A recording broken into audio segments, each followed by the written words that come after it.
बताने जा रहा हूं। नरेंद्र मोदी और इजराइल के पीएम नेतन्याहू दुनिया में ये ऐसे दो नेता हैं जिन्हें किसी ने एक बार छेड़ दिया तो फिर ये छोड़ते नहीं। पाकिस्तान ने पहलगाम करके पंगा लिया तो नरेंद्र मोदी ने पूरे पाकिस्तान में तबाही मचा दी। उधर ईरान ने नेतन्याहू से पंगा लिया तो पूरा ईरान 4 दिन से जल ही रहा है। 4 दिन से इजराइल ने ईरान को धुआं धुआं कर रखा है। बम पर बम गिर रहे हैं। जैसे गाजा को नेतन्याहू ने समतल कर दिया, वैसे ही ईरान का हाल नेतन्याहू कर देंगे ऐसा लग रहा है। लेकिन बम ईरान पर गिर रहे हैं, नसें पाकिस्तान की फट रही हैं। पाकिस्तान को लग रहा है कि कहीं अगला नंबर उसका तो नहीं है, क्योंकि एक तरफ नेतन्याहू ने पाकिस्तान के ठीक बगल में हाहाकार मचा रखा है, तो उधर नरेंद्र मोदी ने साइप्रस का दौरा करके पाकिस्तान के दोस्त तुर्की को घेर लिया है। पाकिस्तान और तुर्की मिलकर भारत के खिलाफ गेम कर रहे हैं, लेकिन नरेंद्र मोदी और नेतन्याहू ने इस गेम को ही पलट दिया है। सोचिए, इजराइल से पाकिस्तान 3000 किलोमीटर दूर है, फिर भी पाकिस्तान की हालत खराब हो रखी है।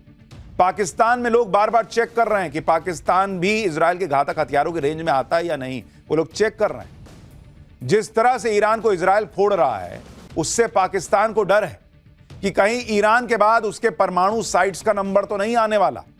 कहीं मोदी और नेतन्याहू मिलकर पाकिस्तान को तो नहीं निपटा देंगे। कहीं मोदी और नेतन्याहू मिलकर पाकिस्तान के खिलाफ 1984 वाला प्लान तो नहीं बना रहे हैं। अब यह 1984 वाला प्लान क्या है? क्यों पाकिस्तान को ईरान पर इजराइल के हमले में अपनी आने वाली तबाही दिख रही है? कैसे पाकिस्तान की संसद के अंदर इजराइल के हमले का डर दिख रहा है? कैसे ईरान पर बरसती मिसाइलों ने पाकिस्तान में पेट्रोल पंप बंद करवा दिए? कैसे वहां लोग भूखे मरने की कगार पर हैं? आज ये सब दिखाऊंगा। साथ ही आपको यह भी बताऊंगा कि पीएम मोदी ने कैसे पाकिस्तान और उसके दोस्त तुर्की की टेंशन बढ़ा दी है। कैसे साइप्रस जैसे एक छोटे से देश का दौरा करके पीएम मोदी ने पाकिस्तान और उसके दोस्त को नया तनाव दे दिया है। पाकिस्तान में हड़कंप मचा हुआ है, क्योंकि अभी नरेंद्र मोदी के नए भारत ने जो पाकिस्तान की कुटाई की थी, उसके जख्म ही नहीं भरे। और इधर इजराइल ईरान को ऐसा ठोक रहा है कि पाकिस्तान के अंदर लोग कह रहे हैं कि भारत और इजराइल मिलकर ईरान के बाद पाकिस्तान को ना ठोक दे। पाकिस्तान इसलिए कांप रहा है क्योंकि इजराइल ठीक उसके बगल में बम पर बम फोड़ रहा है। 4 दिन से जबरदस्त लड़ाई चल रही ईरान और इजराइल के बीच। इजराइल पर ईरान ने पलटवार किया था, जिससे इजराइल भयंकर गुस्से में। इजराइल ने कह दिया है कि पूरे तेहरान को जला के छोड़ूंगा। तेहरान ईरान की राजधानी है। इजराइल ने ईरान पर आज फिर से जबरदस्त बमबारी की। ईरान ने भी इजराइल के तेल अवीव और हाइफा पर बैलिस्टिक मिसाइलों का नया अटैक किया। इस जंग को 4 दिन हो रहे हैं और 4 दिन में इजराइल ने ईरान में जबरदस्त तबाही मचाई है। उसकी आप तस्वीरें देखिए। ईरान भी पलट के हमला कर रहा है, लेकिन जिस तरह से इजराइल फोड़ रहा है, ईरान के पास जवाब उस तरह का नहीं है।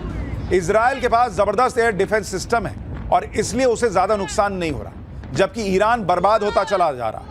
इजराइल की ताकत देखिए कि ईरान की राजधानी तेहरान के आसमान पर इजरायली एयरफोर्स का कब्जा हो चुका है। जब चाहे तब तेहरान पर इजराइल बम गिरा रहा है, जब मन कर रहा है। भाई, जैसे इंडिया नहीं जब उधर मन कर रहा था फोड़ दे रहा था, वैसे ही जहां तक मन कर रहा था इंडिया घुस के मार रहा था, वैसे ही अब इजराइल मार रहा है ईरान को। बात इतनी बढ़ चुकी है कि इजराइल ईरान के सुप्रीम लीडर अयतुल्ला खामनेई को ही उड़ाने वाला था, खत्म कर देता।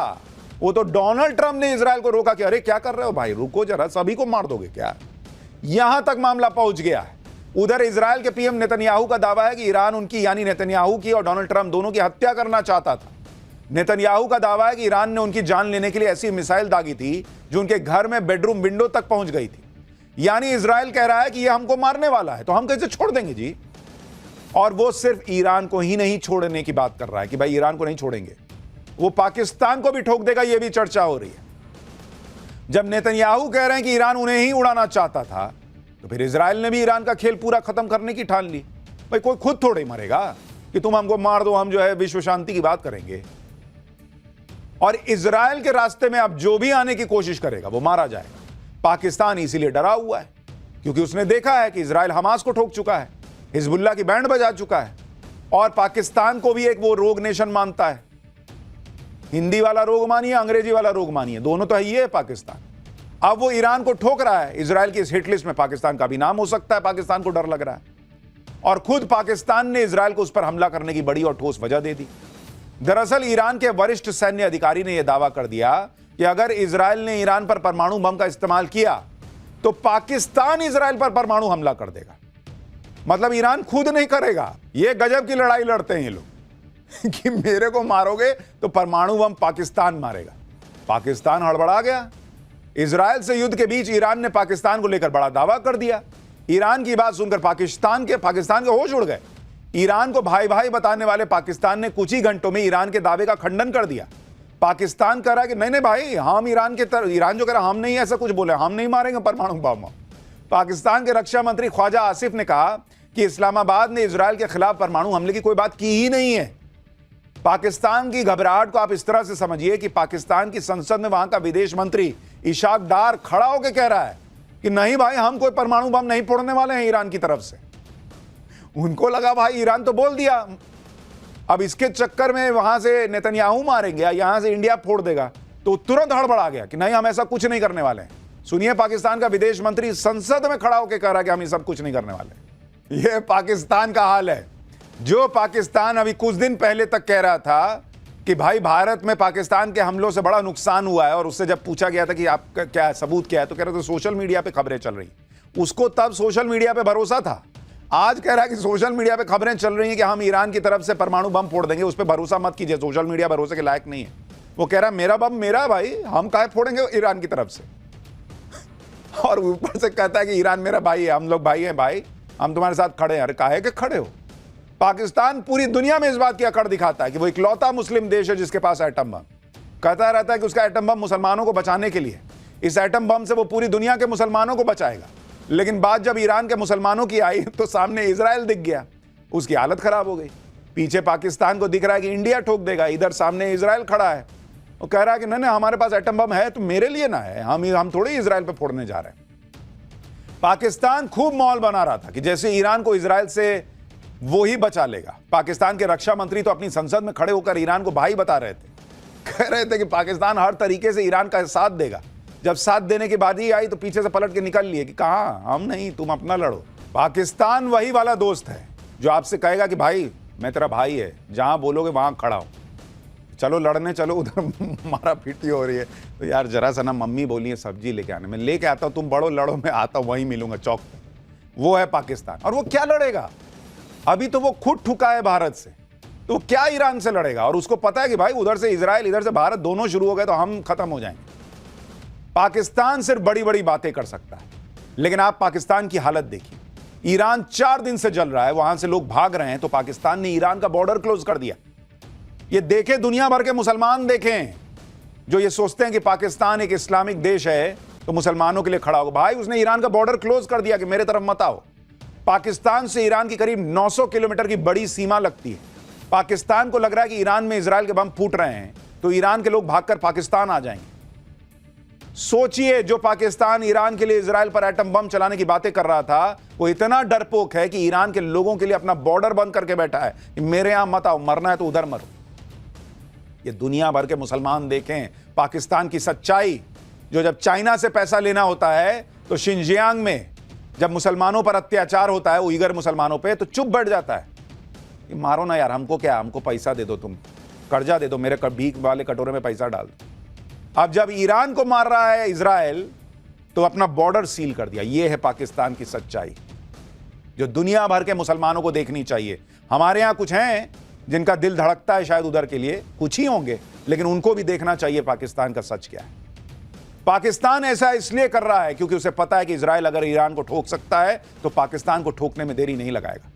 पाकिस्तान को अब अपने एटम बम का डर सता रहा है कि जिन एटम बम के दम पर पाकिस्तान फूलता है वो एटम बम कहीं इजराइल के टारगेट पर तो नहीं है, क्योंकि इजराइल बहुत पहले से कहता रहा है कि ईरान के साथ साथ पाकिस्तान भी दुनिया के लिए बड़ा खतरा है। इजराइल के प्रधानमंत्री नेतन्याहू का एक पुराना बयान सुनिए। वो बहुत सालों से कह रहे हैं कि ईरान नंबर 1, पाकिस्तान नंबर 2, दोनों बर्बाद देश हैं, दोनों को खत्म कर देना चाहिए। So the greatest mission that we have is to prevent a militant Islamic regime from meeting up with nuclear weapons or from nuclear weapons meeting up with a militant Islamic regime. The first is called Iran, the second is called Pakistan. Netanyahu ने तो यहां तक साफ साफ कहा था कि पाकिस्तान और ईरान जैसे मुस्लिम देशों के पास एटम बम होने ही नहीं चाहिए, और इजराइल पूरा दम लगा देगा कि ऐसे मुस्लिम देशों के हाथ एटम बम लगे ही ना। अब ईरान तो एटम बम नहीं बना पाया, लेकिन पाकिस्तान ने एटम बम बना लिया। लेकिन जैसे आज इजराइल ने ईरान पर बमबारी करके उसे एटम बम हासिल करने से रोक दिया है, वैसे ही भारत भी कर सकता था। और यह 1984 की बात है। उस वक्त बड़ा मौका था जब पाकिस्तान को एटम बम हासिल करने से रोका जा सकता था। साल 1984 में पाकिस्तान को रोकने के लिए इजराइल ने भारत के साथ एक सीक्रेट मिशन का प्लान शेयर किया था। योजना थी कि भारत और इजराइल दोनों देश मिलकर पाकिस्तान के परमाणु ठिकानों पर हमला करेंगे और उसे नष्ट कर देंगे। पाकिस्तान के परमाणु ठिकानों पर हमला करने के लिए इजरायली विमानों को गुजरात के जामनगर एयरबेस से उड़ान भरनी थी। योजना के मुताबिक इजरायली जेट कश्मीर के पहाड़ी इलाके में रडार से बचते हुए आगे बढ़ते और इस्लामाबाद के पास पहुंचकर हमला कर देते। लेकिन अमेरिकी मीडिया में इस प्लान की खबरें लीक हो गई।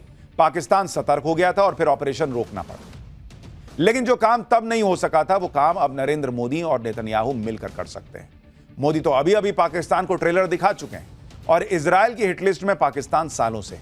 इसलिए पाकिस्तान को डर है कि कहीं एटम बम वाली बात इजराइल के खिलाफ गई है तो इजराइल उसे फोड़ने में देर ना लगाए। पाकिस्तान की संसद में खुद पाकिस्तान के सांसद कह रहे हैं कि ईरान के बाद अगला नंबर पाकिस्तान का है। पाकिस्तान में इतना डर इसलिए भी है क्योंकि इजराइल जो है ना, वो रगेद रगेद के मारता है। और आप देखिए ईरान का क्या हाल हो गया है। ईरान पर जैसे जैसे बम गिर रहे हैं, वैसे वैसे पाकिस्तान की सांसें ऊपर नीचे हो रही हैं। ईरान पर किस तरह इजराइल अटैक कर रहा है, उसका बिल्कुल लेटेस्ट वीडियो आपको दिखाता हूं। इजराइल ने अब से कुछ देर पहले ही ईरान के सरकारी टीवी चैनल पर हमला कर दिया। वो देखिए, वो एंकर पढ़ रही थी, वो भाई वो निकल गई वहां से कि मैं मर जाऊंगी, न्यूज ऑन एयर जाए ना जाए, मैं सीधा एयर में चली जाऊंगी। धमाका होते ही न्यूज एंकर भाग खड़ी हुई। और इसलिए इजराइल से पाकिस्तान खौफ खाता है। आप देखिए ना बॉस, जहां मन कर रहा है वहां इजराइल ठोक रहा है ईरान को।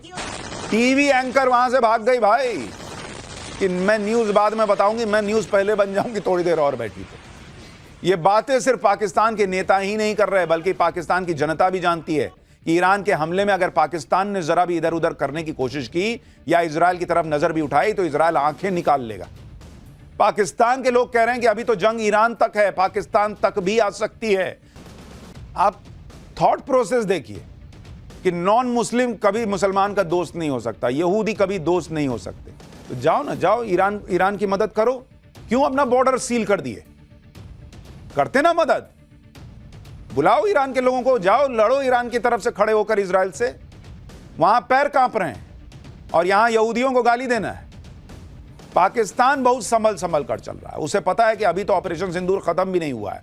अगर इजराइल से भिड़ गए तो उसकी तबाही निश्चित है। और इसलिए पाकिस्तान डबल गेम खेल रहा है। एक तरफ ईरान के साथ मुस्लिम भाईचारे का गेम खेल रहा है, उधर अमेरिका से भी सटने की कोशिश कर रहा है। इसलिए आप देखिए कि ईरान का साथ देने पर पाकिस्तान की सेना चुप है, लेकिन नेता बोल रहे हैं। जिस वक्त इजराइल ईरान पर बम बरसा रहा है, उस वक्त पाकिस्तान आर्मी चीफ असीम मुनीर अमेरिका में है।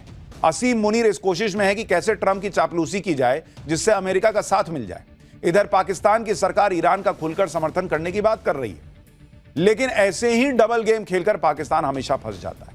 पाकिस्तान की जनता भी असलियत जानती है कि अमेरिका चीन की मर्जी के बिना पाकिस्तान में पत्ता भी नहीं हिल सकता। इसलिए पाकिस्तान के लोग ही कह रहे हैं कि ख्वाजा आसिफ तो अपनी मर्जी से घर का बल्ब नहीं बदल सकता, वो ईरान का साथ देने का फैसला क्या लेगा? जो पाकिस्तान अपने पैरों पर 75 साल में खड़ा नहीं हो पाया, वो किसी के साथ क्या खड़ा होगा? आज भी भीख मांग के देश चलाता है। पाकिस्तान के रक्षा मंत्री ख्वाजा आसिफ का मजाक तो इस बात पर भी उड़ रहा है कि जिसमें वो साइबर अटैक से आईपीएल मैच में लाइट बंद करवाने का दावा कर रहा है। संसद में खड़े होकर ख्वाजा आसिफ ने दावा कर दिया कि पाकिस्तान के साइबर वॉरियर्स ने स्टेडियम की फ्लड लाइट्स को हैक कर दिया और आईपीएल मैच रुक गया। अब उनके इस बयान पर लोग मजाक उड़ा रहे हैं। कोई कह रहा है कि उन्हें नहीं पता था कि फ्लड लाइट्स वाईफाई से चलती हैं क्या। कोई ये कहकर मजाक उड़ा रहा है कि अगली बार स्कोरबोर्ड भी हैक कर लेना।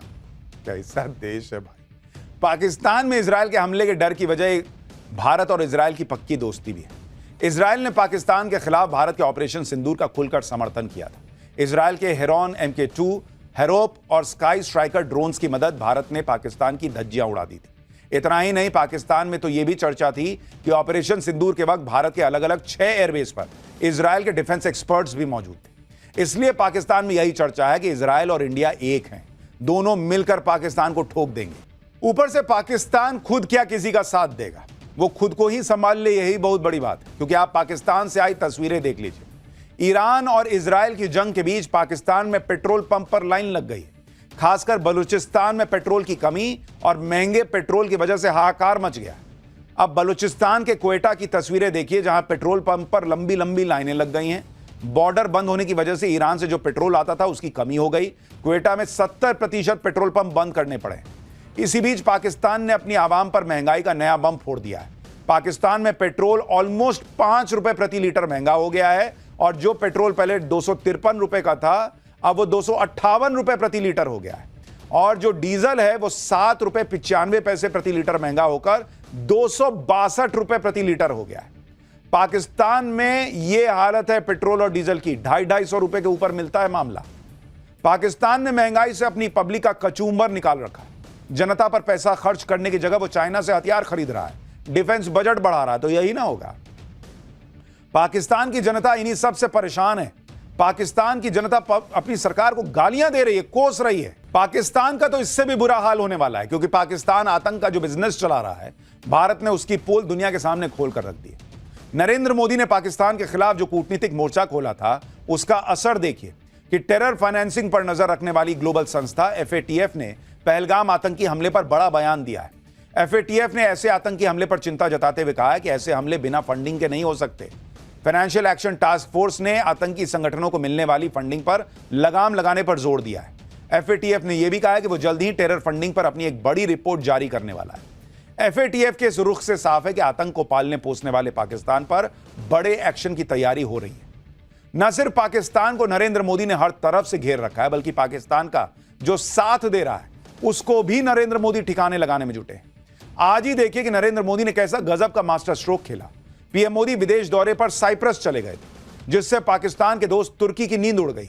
साइप्रस वैसे तो छोटा सा देश जरूर है, लेकिन नरेंद्र मोदी ने इस छोटे से देश में भी जाकर तुर्की और पाकिस्तान के खिलाफ बड़ा धमाका कर दिया, क्योंकि साइप्रस उस तुर्की की दुखती रग है जो तुर्की पाकिस्तान का साथ दे रहा था। तुर्की ने सालों से साइप्रस की काफी जमीन पर कब्जा कर रखा है। नरेंद्र मोदी आज साइप्रस जाकर उस जमीन को देखकर आ गए। ये देखिए, वो तस्वीरें देख रहे हैं जहां वो दिखाया जा रहा है कि देखिए भाई, ये तुर्की ने जमीन कब्जा कर रखी है, वहां बातचीत चल रही है। नरेंद्र मोदी समझ रहे हैं, अच्छा जमीन कब्जा किया है, बताओ तो। इससे तुर्की को जबरदस्त मिर्ची लग गई होगी। साइप्रस के राष्ट्रपति के साथ जाकर नरेंद्र मोदी ने उस इलाके को देखा जहां तुर्की ने कब्जा किया हुआ है। ये तस्वीरें देखिए, वो दिखा रहा है कि देखिए ना सर, वही कब्जा किए हुए। अच्छा, 3 बार फोड़ेंगे वही ले लेंगे, कुछ कह रहे होंगे, मैं तो ऐसे ही कह रहा हूं। तस्वीरें तुर्की के लिए बड़ा मैसेज है कि अगर पाकिस्तान का साथ दोगे